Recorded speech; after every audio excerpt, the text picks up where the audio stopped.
Vamos a ver Liturgia Sacramental 2, Sacramentos de Curación y los sacramentos al servicio de la comunidad. Como primera unidad, vamos a ver al principio los efectos del sacramento como una ayuda a memoria para adentrarnos a los sacramentos que vamos a ver, que son los de curación y de servicio a la comunidad. Primero vamos a ver qué es efectos del sacramento. Ya el Concilio Vaticano II señala que los sacramentos tienen la virtud de identificarnos con Jesucristo por medio de la gracia que confieren.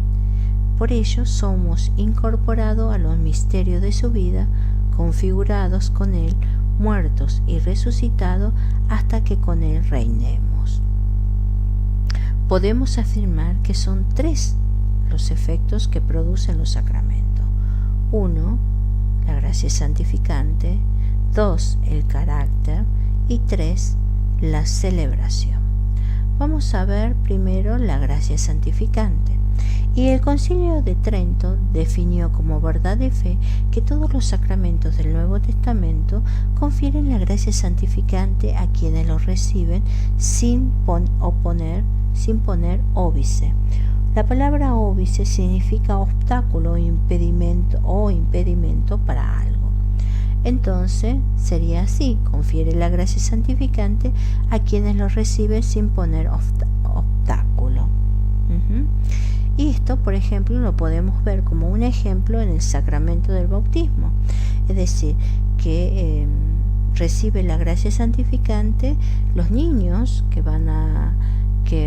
tienen la mancha del pecado original. Al ser bautizados van a recibir esa gracia santificante sin poner ningún tipo de obstáculo o impedimento. También tenemos que la gracia santificante puede venir a un alma que ya la poseía, produciéndose un aumento de esa gracia. Un ejemplo característico de esto podemos decir, por ejemplo, los niños que van a recibir el sacramento de la confirmación. Antes de recibir el sacramento de la confirmación, lo primero que los niños hacen es recibir el sacramento de la confesión.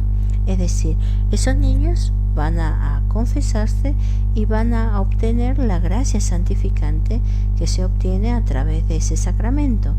Al llegar a recibir su sacramento, el sacramento de la confirmación, esos niños ya vienen con la gracia santificante que le produce el sacramento de la reconciliación.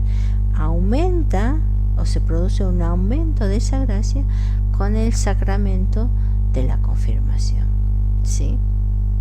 Bien, vamos a ver que los tipos de gracia es santificante y actual, es decir, que la gracia es un don sobrenatural infundido por Dios en el alma, que recibimos en los sacramentos que nos hacen ser justos, hijos de Dios y herederos del cielo. ¿Qué significa esto? Significa que tanto, por ejemplo, en el bautismo y en la penitencia, al perdonarse el pecado mortal u original que priva o mata la vida sobrenatural en el alma, significa que nosotros, al recibir la gracia santificante en esa alma, esa vida sobrenatural en el alma, significa que la gracia nos transforma, nos perfecciona nuestra alma. ¿Sí? Entonces, al recibir el bautismo y la penitencia, vamos a recibir esa vida sobrenatural en el alma, que es la gracia transformante, que nos hace ser justo, hijo de Dios, heredero del cielo.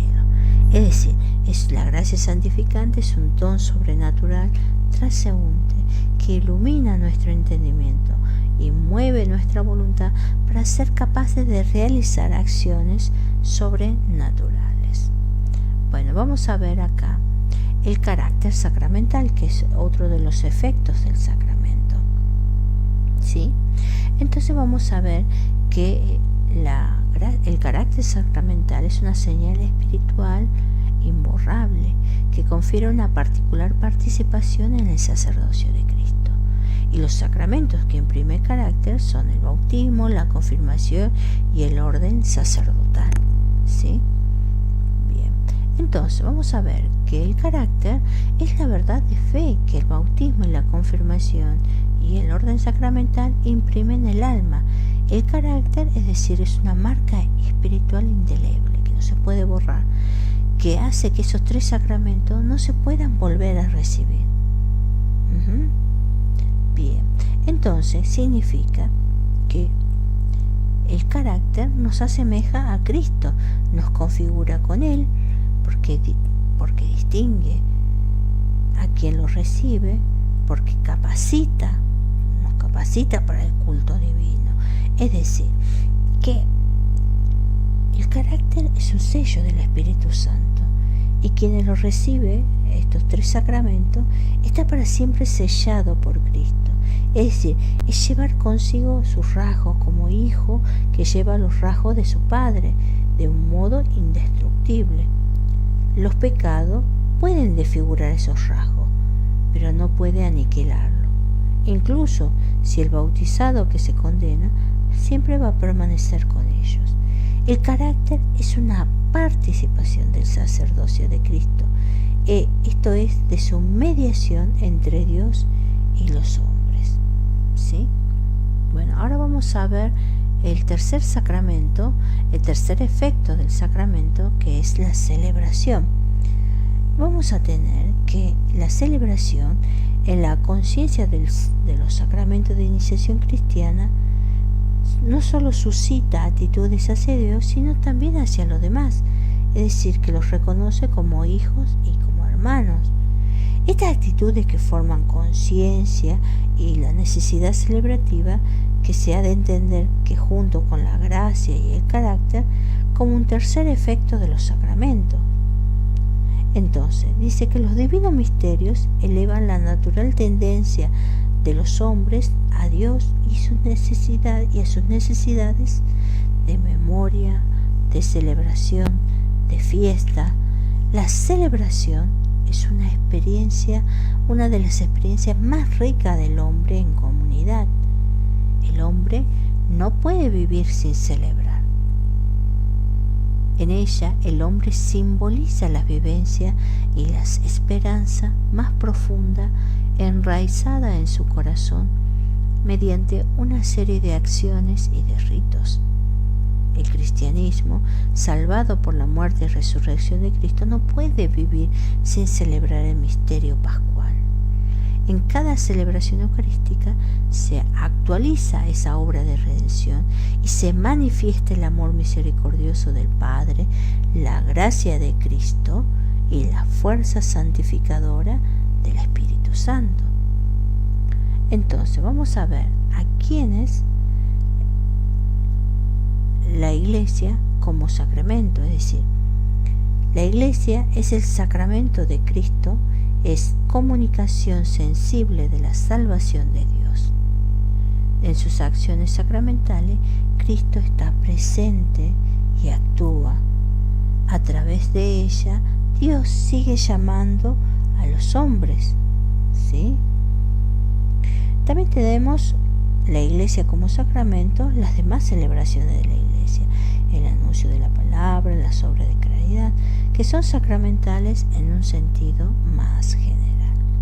Entonces, a partir de acá vamos a entrar ya en sí a lo que es la introducción del sacramento de la curación, y vamos a ver qué son la penitencia y la unción de los enfermos. La penitencia como conversión y la unción de los enfermos como fortaleza. En la penitencia es el sacramento del perdón de los pecados y la curación de las faltas.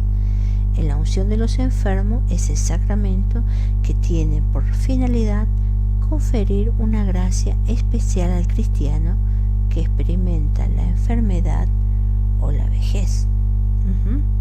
Muy bien. Entonces vamos a ver que la finalidad de los sacramentos de curación en el Evangelio de Marcos, capítulo 2, versículo del 1 al 12, y nos dice: el Señor Jesucristo, médico de nuestras almas y de nuestro cuerpo, que perdonó los pecados al paralítico y le devolvió la salud del cuerpo. ¿Sí?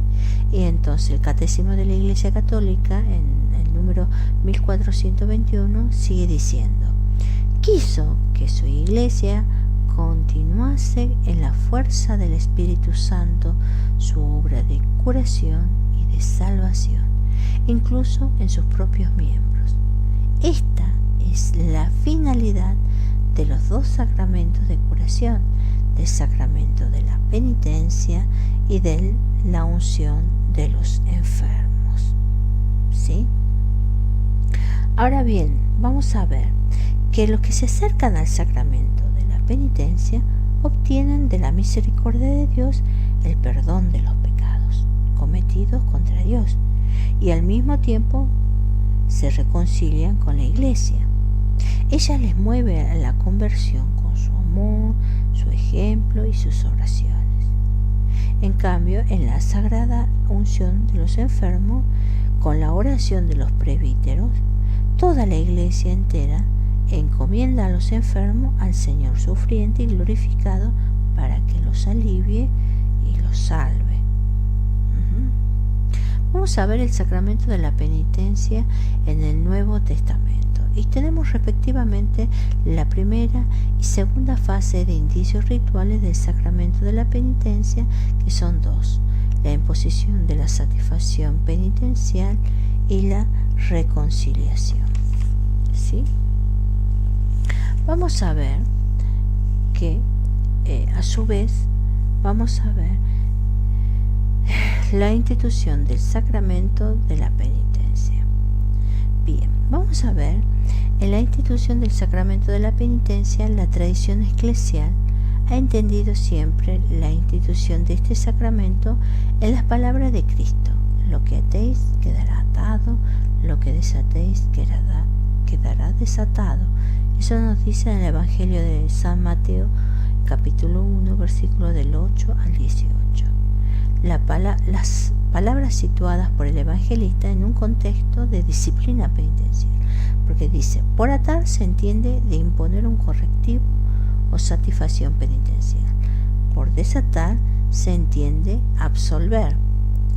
Pero sobre todo en las palabras de Cristo, a quienes dice: quienes perdonéis, a quienes se los retengáis con vista al perdón. ¿Sí? El Concilio de Trento declara que estas palabras de Cristo se refieren ciertamente al sacramento de la penitencia, es decir, a su institución, contra la opinión de los reformadores, según la cual Cristo se refería únicamente a la predicación del Evangelio y al bautismo para el perdón de los pecados. Consecuentemente, si el sacramento de la penitencia es un acto judicial, supone y requiere la confesión oral de los pecados, el juez no podría absolver sin conocimiento de causa y menos aún imponer la satisfacción penitencial conveniente. O dicho de otra comparación, el médico necesita conocer la dolencia del paciente para poder recetar la medicina apropiada.